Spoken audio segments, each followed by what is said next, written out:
ça m'amène justement à te poser la question suivante.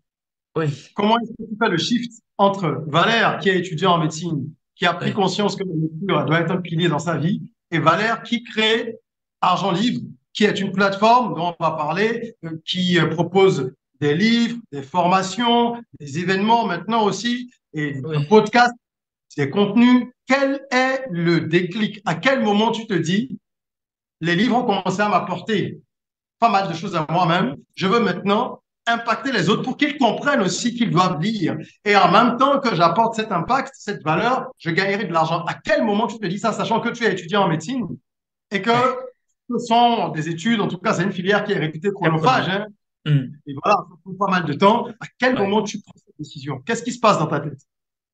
En fait, ce qui se passe, c'est quoi? C'est que, premièrement, j'aimerais que j'en comprenne une chose. C'est qu'on nous a, beaucoup d'entre nous, on a été élevés avec la logique selon laquelle notre vie se résume aux études et au boulot.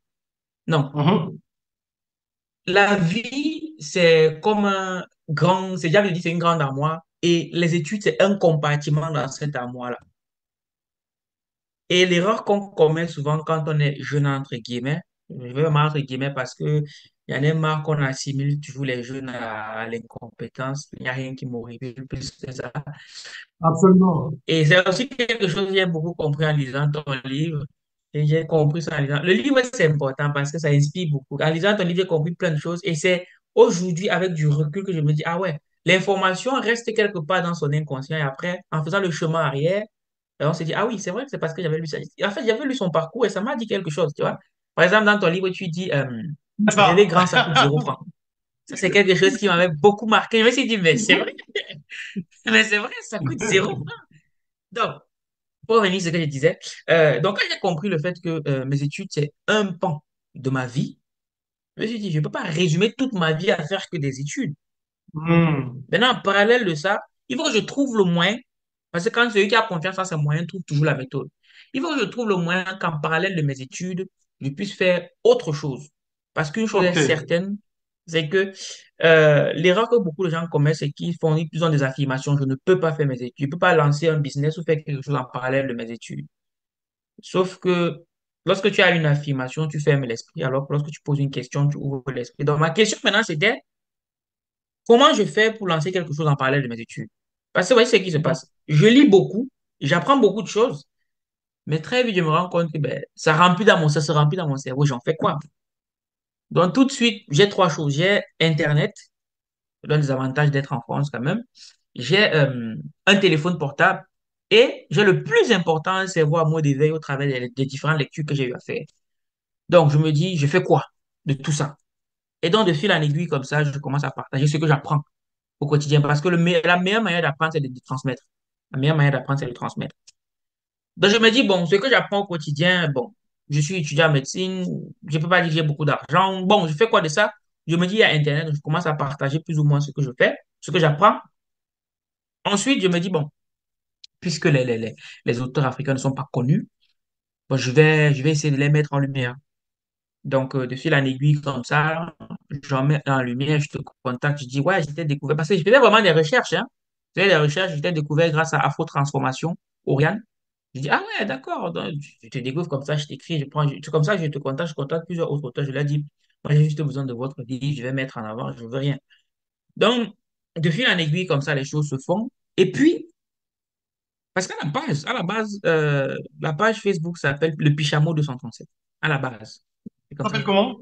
Le Pichamo 237. Donc, je me OK. lance comme ça, je sais même pas dans quoi je m'embarque. Bref, je C'est me vrai, dis, je bon, il me faut faire souviens de quelque chose. ce que tu dis. Ouais. Donc, je ne sais pas dans quoi je m'engage, mais je m'engage tout simplement. Donc, de fil en aiguille, ben, les portes s'ouvrent. Et puis, je me dis, bon, j'ai à trop partager le contenu des autres. Maintenant, moi, mon expérience, c'est à quel niveau? Surtout quand vous posez la question que, bon, tous les jours, tu parles des livres des autres, ce que les autres ont fait. Toi-même, tu fais quoi? Et là, je me dis, bon, j'ai beaucoup lu, il faut que moi aussi, je lance un business. Et OK. donc, j'avais 40 euros un jour, il y avait les soldes. Je vais au supermarché, j'achète une paire de baskets. New Balance, 30 euros.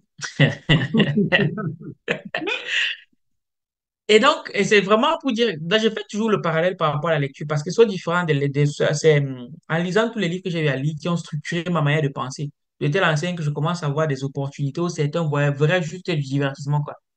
J'achète Mhm. cette paire de chaussures. Il y a une plateforme de vente de chaussures, d'articles en ligne ici qu'on appelle Vinted. Donc, je poste dessus, je vends. Ah, je gagne un bénéfice de 10 euros. Donc, j'achète à 30, je vends à 40. Je dis, ah, donc c'est ça le business. Donc, j'avais un peu d'épargne de côté. Je crois que j'avais 140 euros, 160 euros de côté. Donc, je complète avec les 40 euros que j'avais. Je m'en vais acheter des chaussures. J'achète 5 paires de chaussures. Je me dis, bon, maintenant, le business commence.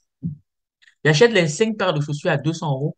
Et en revendant, j'ai un bénéfice de 100 euros. Ça fait 300 euros. Je me dis, mais j'ai trouvé la poule aux œufs d'or.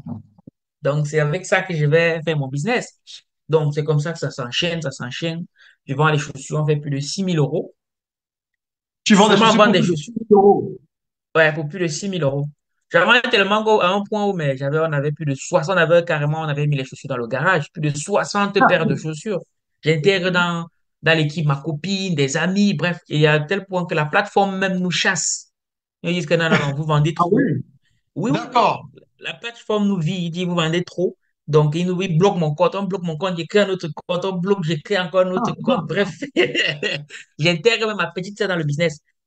Et donc, je me dis, bon, peut-être qu'il faut que je partage aussi cette expérience sur les réseaux.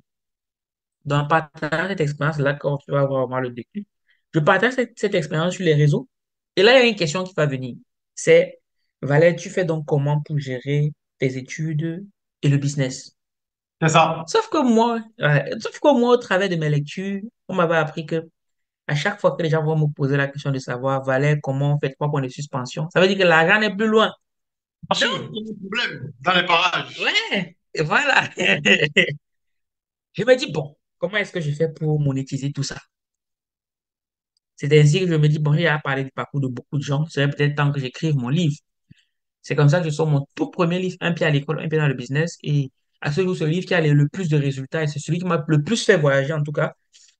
Et je me rends compte que, bon, j'ai beaucoup lu, je connais plein de choses, même ma technique d'écriture, je l'ai beaucoup améliorée. Bref, ça fait un carton. Et de là, ben, les recommandations ne font qu'arriver. Oui, comment on fait pour écrire un livre? Je me dis, bon, je fais pour écrire un livre. J'ai beaucoup lu, j'ai écrit, ça semble intéressant. Donc maintenant, il faut que je trouve un moyen de partager ça avec les gens. C'est comme ça que je sors la toute première formation OK. sur comment écrire un livre. Et cette formation-là, on la vend à combien? 10 000 francs ou 25 euros, hein. À la base, moi, je la fais. Je me dis, je fais ça en one shot parce qu'il y a une période pendant laquelle les formations en ligne avaient le vent en poupe. Donc, Il y a beaucoup, par la beaucoup, même beaucoup de période, je gens. sors ça. Oh, oui, oui, oui. Je me dis, bon, je fais ça en one shot et puis on n'en parle plus. Sauf que quand je finis la formation, ma copine me dit, bon, tu sais, si tu fais juste la formation, les gens n'auront pas de résultats. Il faut les accompagner aussi. Et maintenant, Mhm. en fonction, à partir de leurs résultats, on pourra voir ce qu'on peut faire. Donc, c'est comme ça que je fais la formation. Ensuite, on propose un accompagnement totalement gratuit. Ça, c'est en parallèle de mes études toujours. Donc, comment je gérais les OK. deux? Ben, ce que les gens racontent qu'en parallèle de leurs études, ils ne peuvent rien faire, c'est totalement faux. Parce que c'est pas comme si on passait toutes nos journées à l'école. Ça, c'est totalement faux. Ça, c'est faux. Ça, sont les gens qui ne veulent pas être organisés. Moi, j'ai jamais voulu être au premier de la classe. Ça m'intéresse pas du tout. Donc, qu'est-ce qui se passe? On fait cette formation, on les accompagne gratuitement. Et donc, quand on finit de les accompagner, ils ont sorti. Leurs livres sont déjà, ils ont fini le tapuscrit, mais il faut éditer. Bon, ils me disent, bon, voilà, le livre est fini. Qu'est-ce qu'on fait pour l'édition? Comment ça se passe? Et là, il me dit, bon, qu'est-ce qu'il nous reste à faire? On va créer la maison d'édition. La maison d'édition. Donc, parce que il faut savoir que mon premier livre, je le fais en auto-édition. C'est là que je comprends. Je contacte un éditeur, mais il me propose les tarifs qu'il me demande. Bon, je trouve que je n'ai pas assez de moyens pour le faire. Donc, j'apprends à faire par Mhm. moi-même. Et Sûr. c'est là que je comprends comment ça marche. Et là, j'ai un pote qui a un très bon niveau en français. Je lui dis, gars, voici le projet. Est-ce que tu es disponible pour qu'on démarre ensemble? Il me dit, bon, de toute façon, je n'ai rien à faire. J'ai mon master en histoire, ça ne me sert à rien. Donc, faisons. Donc, c'est comme ça que je lui confie le tout premier livre, il travaille dessus. Et après, on se rend compte qu'il y a de plus en plus de demandes. Je dis, ah ben, Oui. qu'est-ce qu'on a à faire? C'est comme ça qu'on édite un, 2, 3, 4. Aujourd'hui, nous sommes à plus de 168 auteurs qu'on a édités en l'espace de 2, 3 ans. C'est énorme. Ouais, bon, après, on se dit, il y a encore beaucoup à faire, mais on est dessus. Et donc là, très vite, ben, on continue à communiquer sur les réseaux.